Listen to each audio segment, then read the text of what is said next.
जैसे जेल चलाने के नियम एक बार मुझे पता चला कि क्या है, मैं एक बार गिरफ्तार हुआ, ऐसा तो होता रहता हम लोगों के साथ। जब ये गेट करार सही हुआ था तो एक अंग्रेज अधिकारी, एक यूरोपियन अधिकारी जिसका नाम था आर्थर डंकल, जिसने डंकल ड्राफ्ट बनाया था, वो भारत की यात्रा पे आया। हम लोग बहुत गुस्से में थे कि इसी आदमी ने देश का बंटाधार किया, सत्यानाश किया, गेट करार इसने सही करवाया, डंकल प्रस्ताव बनाया, इसको हम भारत में नहीं घुसने देंगे।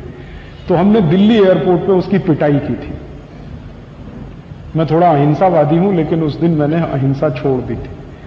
आर्थर डंकल को हमने जूतों से पीटा था और एयरपोर्ट के लाउंज में पीटा था, पुलिस के सामने पीटा था, और उसको हमने भागने के लिए मजबूर कर दिया था। वो भागा था लाउंज से और रनवे पे दौड़ गया था। मैंने कहा था कि दूसरी फ्लाइट लेके फिर वापस स्विट्जरलैंड चले जाओ, यहां घुसने का नहीं दिल्ली में। तो पुलिस ने गिरफ्तार किया क्योंकि वो भारत सरकार का मेहमान था। हमने कानून का उल्लंघन किया कि भारत सरकार के मेहमान की पिटाई कर दी, तो जेल तो होनी थी, तो हम जेल गए। जब मैं जेल में पहुंचा तो उस समय सौभाग्य या दुर्भाग्य जो भी कहो, किरण बेदी तिहाड़ जेल में थी। वो सुपरिंटेंडेंट थी वहां की, किरण बेदी। तो जब हम गए तो वो सब नाम नोट शुरू हुआ, जैसे मैनुअल्स में लिखा हुआ ना कि नाम कैदी का, बाप का, उम्र वगैरह सब। फिर ये कहा उन्होंने कि आप अपने कपड़े उतारो। एक पुलिस ऑफिसर आया, उसने कहा कपड़े उतारो। मैंने कहा क्यों भाई? उसने कहा आपका बॉडी मार्क चेक करना। तो मैंने कहा बॉडी मार्क आप चेक करोगे, मैं बता देता हूं, कपड़े क्यों उतरवाते हो मेरे? तो उसने कहा रूल है ये यहां का। मैंने कहा भाई बड़ा विचित्र है, तुम पूछ रहे हो, मैं बताता हूं मेरे बॉडी मार्क क्या है।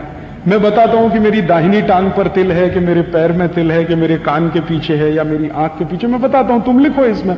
उसने कहा नहीं साहब आप बताओ जरूर, लेकिन मैं आपके कपड़े उतरवाऊंगा और इसमें लिखा जाएगा कि मैंने कपड़े उतारे, चेक किया, तब वहां मुझे उनका बॉडी मार्क मिला। तो मैंने कहा मैं नहीं उतारूं तो उसने कहा कि मुश्किल हो जाएगी आपको भी मुझे भी। तो मैंने कहा मैं यहां आमरण अनशन पे बैठ जाऊं तो उसने कहा मेरी नौकरी चली जाएगी।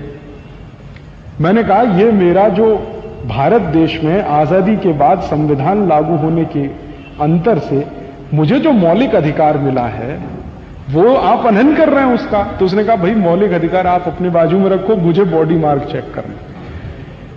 तो फिर मेरी जब मुलाकात हुई किरण बेदी से तो मैंने उनको पूछा ये बॉडी मार्क क्यों चेक करते हैं? तो उन्होंने कहा वो 1860 में कानून बना था, अंग्रेजों ने तय किया था, तो तब से चला आ रहा बॉडी मार्क चेक। तो मैंने कहा मुझे वो मैनुअल पढ़ना है।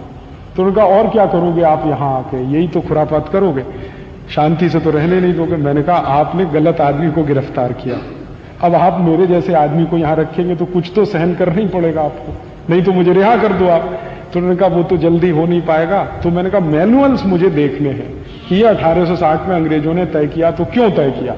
तो उसने बड़ी मेहनत की बेचारी ने, फिर वो लेके आई मैनुअल्स अगले दिन सवेरे। वो मैंने पढ़ा तो उसमें लिखा हुआ था कि भारत का कोई भी कैदी अंग्रेजी अधिकारी के लिए कैदी से ज्यादा गुलाम है और उसका अपमान होना ही चाहिए, इसलिए आपको कपड़े उतरवाने पड़ेंगे। बॉडी मार्क चेक करना कम महत्व की बात थी, आपका अपमान करना है वो महत्व की बात है। तो अंग्रेज अपमान करते थे हमारा क्योंकि हम उनके गुलाम हैं, तो गुलामों का अपमान कदम कदम होना ही चाहिए ये अंग्रेज मानते थे, नहीं तो गुलाम भड़क जाएगा।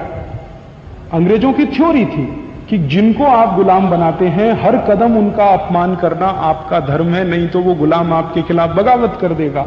तो हर कदम उन्हें हमारा अपमान करना था, इसलिए उन्होंने बॉडी मार्क चेक करने का कानून बनाया। और हमारी ये मूर्ख सरकारें 54 साल में उस कानून को बदल नहीं पाई आज तक, वो आज भी है कानून। खुदा न खास्ता गलती से आप किसी दिन गिरफ्तार हो जाएं और आपको जेल जाना पड़े तो आपका भी बॉडी मार्क चेक होगा, भले ही आपको कितना ही अपमानजनक लगे। और यहां कोई मानवाधिकार संगठन ये सवाल नहीं उठाता कि बॉडी मार्क क्यों चेक किया जाता है। जब कोई आदमी सामने से बताने को तैयार है कि मेरे ये बॉडी मार्क हैं, फिर आप उसको चेकिंग क्या कर रहे हैं? तो वो चेकिंग से ज्यादा आपके कपड़े उतरवा कर आपको नंगा करना, ये आपके लिए अपमान है और उनके लिए स्वाभिमान है। वो सिस्टम उन्होंने चलाया, वही हम चला रहे हैं पूरे देश में। नहीं बदला कुछ भी, जेल मैनुअल्स के एक भी कानून नहीं बदले गए इस देश में।